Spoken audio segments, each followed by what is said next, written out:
Chinnaswamy stadium ಕಾಲ್ ತುಳಿತ ಪ್ರಕರಣಕ್ಕೆ ಸಂಬಂಧಪಟ್ಟ ಹಾಗೆ ಬಿಗ್ ಟ್ವಿಸ್ಟ್ ಸಿಕ್ಕಿದೆ.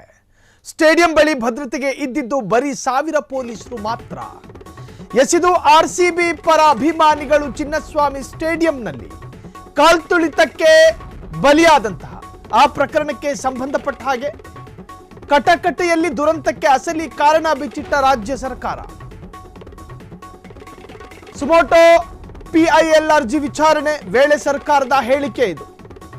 ಆದರೆ ಇದಕ್ಕೂ ಮುನ್ನ ಭದ್ರತೆಗೆ 5000 ಪೊಲೀಸರು ಇದ್ರು ಎಂದಿದ್ದ DK ಶಿವಕುಮಾರ್. ಹಾಗಿದ್ರೆ ರಾಜ್ಯ ಸರ್ಕಾರದಿಂದ ಲೋಪ ಆಗಿದ್ದಾದ್ರೂ ಎಲ್ಲಿ? ಅಸಲಿಗೆ ತಮ್ಮ ತಪ್ಪನ್ನ ಒಪ್ಪಿಕೊಳ್ಳುತ್ತಲೇ ಇಲ್ಲ ರಾಜ್ಯ ಸರ್ಕಾರ. ನಮ್ಮಿಂದ ತಪ್ಪಾಗಿದೆ ಅಂತ ಒಪ್ಕೊಳ್ಳೋ ತಯಾರಿಲ್ಲ.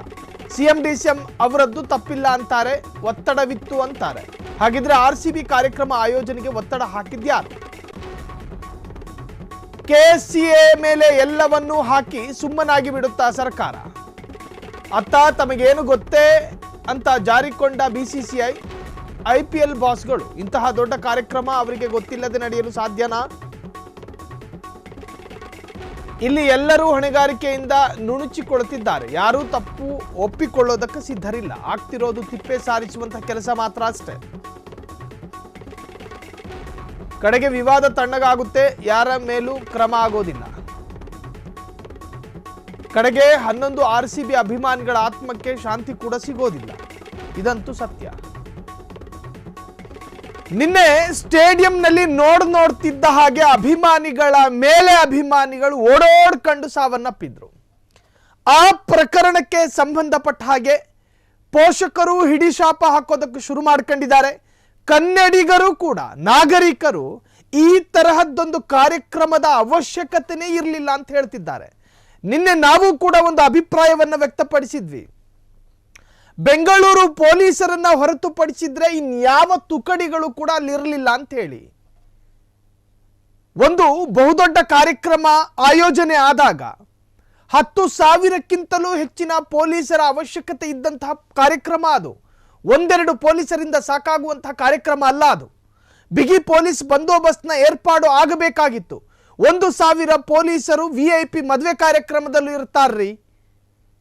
DK ಶಿವಕುಮಾರ್ ಮನೆಯಲ್ಲಾಗಲಿ, ಪರಮೇಶ್ವರ್ ಅವರ ಮನೆಯಲ್ಲಾಗಲಿ ಏನಾದರೂ ಮದುವೆ ಕಾರ್ಯಕ್ರಮ ಇದ್ರೆ ಅಲ್ಲಿ 1,000ಕ್ಕೂ ಹೆಚ್ಚು ಪೊಲೀಸರ ನಿಯೋಜನೆ ಆಗುತ್ತೆ. ಅಂಥದ್ರಲ್ಲಿ ರಾಜ್ಯ ಕಂಡ ರಾಜ್ಯಕ್ಕೆ ರಾಜ್ಯವೇ ಬಂದು ಸೇರುವಂತಹ ಕಾರ್ಯಕ್ರಮಕ್ಕೆ ಬರೀ 1,000 ಪೊಲೀಸರು ಇದ್ದಿದ್ದಂತೆ. ನಿನ್ನೆನೇ ನಾನು ಹೇಳ್ತಾ ಇದ್ದೆ, ಬೆಂಗಳೂರು ಪೊಲೀಸರನ್ನ ಹೊರತುಪಡಿಸಿದ್ರೆ ಇನ್ಯಾವ ಜಿಲ್ಲೆಯ ಪೊಲೀಸರನ್ನು ಕೂಡ ಅಲ್ಲಿ ಕರೆತರಲಾಗಿರಲಿಲ್ಲ. ಮುಂಜಾಗ್ರತಾ ಕ್ರಮವಾಗಿ ತುಕಡಿಗಳ ವ್ಯವಸ್ಥೆಯೂ ಕೂಡ ಅಲ್ಲಾಗಿರಲಿಲ್ಲ. ಸೊ ಹಿಂಗಿದ್ದಾಗ ಈ ತರಹದ್ದೊಂದು ಪ್ರಮಾದ, ಈ ತರಹದ್ದೊಂದು ಅನಾಹುತ ನಿರೀಕ್ಷಿತವಾಗಿದ್ದೆ. ಇದರಲ್ಲೇನು ಆಶ್ಚರ್ಯ ಪಡುವಂಥ ಅವಶ್ಯಕತೆನೇ ಇಲ್ಲ. ಈಗ ಎಲ್ಲರೂ ಕೂಡ ನುಣುಚಿಕೊಳ್ಳುವಂಥ ಪ್ರಯತ್ನದಲ್ಲೇ ಇದ್ದಾರೆ. ಫ್ರಾಂಚೈಸಿಯನ್ನು ಕೇಳಿದ್ರೆ ನನಗೇನು ಗೊತ್ತಪ್ಪ ಅಂತಾನೆ ಅವನೊಬ್ಬ RCB ಫ್ರಾಂಚೈಸಿ. ಈಗ ಆತನ ವಿರುದ್ಧವೇ ದೂರು ದಾಖಲಾಗಿದೆ. 5,000 ಪೊಲೀಸರು ಇದ್ರು ಎಂದಿದ್ದ DK ನಿನ್ನೆ ಆ ಮಹಾತ್ಮ ಹೇಳಿದ್ದು 5,000 ಪೊಲೀಸರು ಇದ್ರು ಅಂತ. ಹಾಗಿದ್ರೆ ರಾಜ್ಯ ಸರ್ಕಾರದಿಂದ ಲೋಪ ಆಗಿದ್ದಾದ್ರೂ ಎಲ್ಲಿ?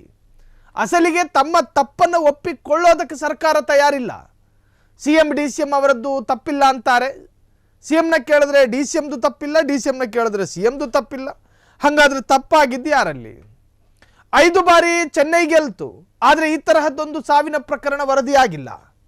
1 ಬಾರಿ ಮಾತ್ರ ಗೆದ್ದಿರೋದು ಕರ್ನಾಟಕದ RCB. ಸತ್ತಿದ್ದು 10ಕ್ಕೂ ಹೆಚ್ಚು ಜನ. ಯಾರು? ಪಾಪ ಈ ಹೆತ್ತವರ ಸಂಕಟಗಳು, ರೋಧನೆಗಳು ಸೋಷಿಯಲ್ ಮೀಡಿಯಾದಲ್ಲಿ ವೈರಲ್ ಆಗುವಾಗ ಸಹಿಸಿಕೊಳ್ಳೋದಕ್ಕೆ ಸಾಧ್ಯ ಆಗ್ತಾ ಇಲ್ಲ ಆ ದೃಶ್ಯಗಳನ್ನು. ಕೋಟ್ಯಾಂತರ ರೂಪಾಯಿ ದುಡಿದಿಟ್ಟಿರೋದು ನನ್ನ ಮಗನಿಗಾಗಿ, ಆದರೆ ಅದನ್ನು ಅನುಭವಿಸೋದಕ್ಕೆ ನನ್ನ ಮಗ ಇಲ್ಲ, ಆತನ ಹೆಣ ಇದೆ. ಅದಕ್ಕೆ ಕಾರಣ ಯಾರು? RCBಯ ಧ್ವಜವನ್ನ ಕೈಯಲ್ಲಿಡ್ಕೊಂಡು ಸರ್ಕಾರಿ ಭದ್ರತೆಯೊಂದಿಗೆ DCM DK ಶಿವಕುಮಾರ್ ಕಾರಲ್ಲೂ ಹೋಗ್ತಿರೋ ದೃಶ್ಯ ನಮ್ಮ ಕಣ್ಣಿಗೆ ರಾಚುವಾಗ ನನಗೆ ರೋಷ ಬರುತ್ತೆ. ನಿಮ್ಮಲ್ಲಿದ್ದ ಅಗ್ರೆಸಿವ್ ಅನ್ನ ಕಂಡೇ ಯುವಕರು ಅಗ್ರೆಸಿವ್ನಿಂದ ಸೇರಿದ್ದಲ್ಲಿ ಲಕ್ಷಾಂತರ ಯುವಕರು. ನಮ್ಮ ಉಪಮುಖ್ಯಮಂತ್ರಿ ಸಾಹೇಬ್ರೆ ಇಷ್ಟು ಆವೇಶದಲ್ಲಿ ಕಾರಲ್ಲಿ RCB ಧ್ವಜ ಹಿಡ್ಕೊಂಡು ಹೋಗ್ತಿರ್ಬೇಕಾದ್ರೆ ನಾವಿನ್ ಹೆಂಗ್ ರೋಷಾವೇಶದಲ್ಲಿ ಇರಬಾರ್ದು ಅಂತ ಹೇಳಿ ಯುವಕರ ಮನಸ್ಸಿಗೆ ಪ್ರೇರಣೆ ಕೊಟ್ಟಿದ್ದೆ ಉಪಮುಖ್ಯಮಂತ್ರಿ ಅವರ ಆವೇಶ. ಮರದ ತುದಿಯಲ್ಲಿ ಹತ್ಕೊಂಡು RCBಯ ಸ್ಟಾರ್ಗಳನ್ನು ನೋಡೋದಕ್ಕೆ ಮನಸ್ಸು ಮಾಡಿದ್ರಲ್ಲ ಯುವಕರು, ಅದಕ್ಕೆ ಕಾರಣ ಇದೇ ಉಪಮುಖ್ಯಮಂತ್ರಿ. ವೈಯಕ್ತಿಕವಾಗಿ ನನ್ನ ವಿರುದ್ಧ ಎಷ್ಟೇ ಟೀಕಾಪ್ರಹಾರ ಆದರೂ ಕೂಡ ಐ ಡೋಂಟ್ ಕೇರ್. ಹೈಕೋರ್ಟ್ನ ಮೇಲೇರಿದ್ರು ಯುವಕರು, ಅಭಿಮಾನಿಗಳು ತನ್ನ ಸ್ಟಾರ್ ನಟರನ್ನ ನೋಡೋದಕ್ಕೆ. ಸ್ಟಾರ್ ನಟ ಅಂತ ಹೇಳಿದ್ರೆ ಇದೇ ಆಟಗಾರರನ್ನ. ಅವ್ರು ಯಾರಿಗೂ ಕನ್ನಡ ಭಾಷೆ ಬರೋದಿಲ್ಲ, ಅವರು ಯಾರಿಗೂ ಕನ್ನಡದ ವರ್ಣಮಾಲೆಯ ಪರಿಚಯವೇ ಇಲ್ಲ. ಕರ್ನಾಟಕದ ಗ್ರಾಮ ಗೊತ್ತಿಲ್ಲದೆ ಇರತಕ್ಕಂತಹ ಕ್ರಿಕೆಟರ್ಸ್, ಕರ್ನಾಟಕದ ಯಾವೊಂದು ಜಿಲ್ಲೆಯ ಮಾರ್ಗ ಈ ತರಹದ್ದೊಂದು ಹೆದ್ದಾರಿಯಲ್ಲಿ ಹೋದರೆ ಸಿಗುತ್ತೆ ಅನ್ನೋದ್ರ ಬಗ್ಗೆ ಲವಲೇಶದಷ್ಟು ಪರಿಚಯ ಇಲ್ಲದಂತಹ, ಕನ್ನಡದ ಗಂಧ ಗಾಳಿ ಗೊತ್ತಿಲ್ಲದೆ ಇರತಕ್ಕಂತಹ ಆಟಗಾರರನ್ನ ತೃಪ್ತಿಪಡಿಸೋದಕ್ಕೋಸ್ಕರ ಮಂಗಳೂರಿನಿಂದ ಹೋದವರು, ಹಾಸನದಿಂದ ಹೋದವರು, ಬೆಳಗಾವಿ, ಬೀದರ್ ಹೀಗೆ ಸಾಕಷ್ಟು ಜಿಲ್ಲೆಗಳಿಂದ ಹೋದವರು ಪ್ರಾಣ ಕಳ್ಕೊಂಡ್ರು. ಹೆತ್ತವರು ಮಕ್ಕಳನ್ನು ಕಳೆದುಕೊಂಡು ಅನಾಥರಾಗಿದ್ದಾರೆ. ಈ ತರಹದ್ದೊಂದು ಪರಿಸ್ಥಿತಿಗೆ ಕಾರಣ ಆದವರು ಯಾರು? ಈಗ RCB ಫ್ರಾಂಚೈಸಿ ವಿರುದ್ಧ ದೂರು ದಾಖಲಾಗಿದೆ. ಕಟಕಟೆಯಲ್ಲಿ ನಿಲ್ಲಬೇಕಾಗಿದ್ದು ಸರ್ಕಾರ, RCB ಫ್ರಾಂಚೈಸಿ ಅಲ್ಲ. ಮನೆ ಯಜಮಾನ ಒಳಗೆ ಬಾ ಅಂದ್ರೆ ಮಾತ್ರ ಭಿಕ್ಷುಕ ಮನೆ ಒಳಗೆ ಹೋಗೋದು. ಮನೆ ಯಜಮಾನ ನೀನು ಬರಬೇಡ ಅಂದ್ರೆ ಭಿಕ್ಷುಕ ಯಾಕೆ ಅಧಿಕ ಪ್ರಸಂಗ ಮಾಡ್ತಾನೆ? ವಿಧಾನಸೌಧದ ಮುಂಭಾಗ ವೇದಿಕೆ ಕಟ್ಟಿಕೊಡೋದಕ್ಕೆ ಸಹಕರಿಸಿದ್ದು ಸರ್ಕಾರ. ಒಬ್ಬರ ಕೈಯಲ್ಲಿ ಪೇಟ, ಮತ್ತೊಬ್ಬರ ಕೈಯಲ್ಲಿ ಹಾರ ಹಿಡ್ಕೊಂಡಿದ್ದು ಸರ್ಕಾರದಲ್ಲಿ ಪ್ರತಿನಿಧಿಸುವಂತಹ ನಮ್ಮ ರಾಜ್ಯದ ಉಪಮುಖ್ಯಮಂತ್ರಿಗಳು, ಗೃಹ ಸಚಿವರು, ಮುಖ್ಯಮಂತ್ರಿಗಳು ಕೂಡ ಅದೇ ವೇದಿಕೆಯಲ್ಲಿ ಕೂತ್ಕೊಂಡಿದ್ರು. ವಿಧಾನಸೌಧದಲ್ಲಿ ಕೆಲಸ ಮಾಡೋ ನೌಕರಿಗಳ ಕುಟುಂಬವೂ ಅಲ್ಲಿತ್ತು. ವಿರಾಟ್ ಕೊಹ್ಲಿ ಜೊತೆ ಸೆಲ್ಫಿ ತಗೊಳ್ಳೋದೇನು? ಆ ಪಕ್ಕದಲ್ಲಿ ಕೆಂಪು ಟೀ ಶರ್ಟ್ ಹಾಕೊಂಡು ಕೂತ್ಕೊಂಡಿದ್ದ ಅವನ ಗಡ್ಡನ ಗೆಬರೋದೇನು?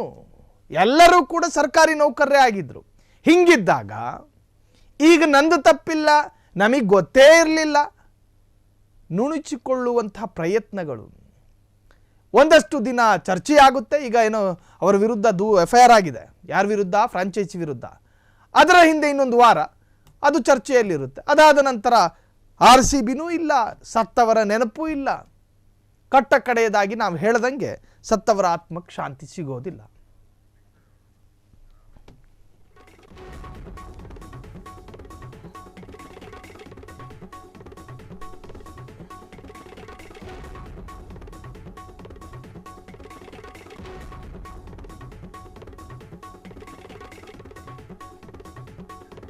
ಕ್ಷಣ ಕ್ಷಣದ ಸುದ್ದಿಗಳಿಗಾಗಿ ಫ್ರೀಡಂ ಟಿವಿ ಸಬ್ಸ್ಕ್ರೈಬ್ ಮಾಡಿ, ಲೈಕ್ ಮಾಡಿ ಹಾಗೂ ಫಾಲೋ ಮಾಡಿ.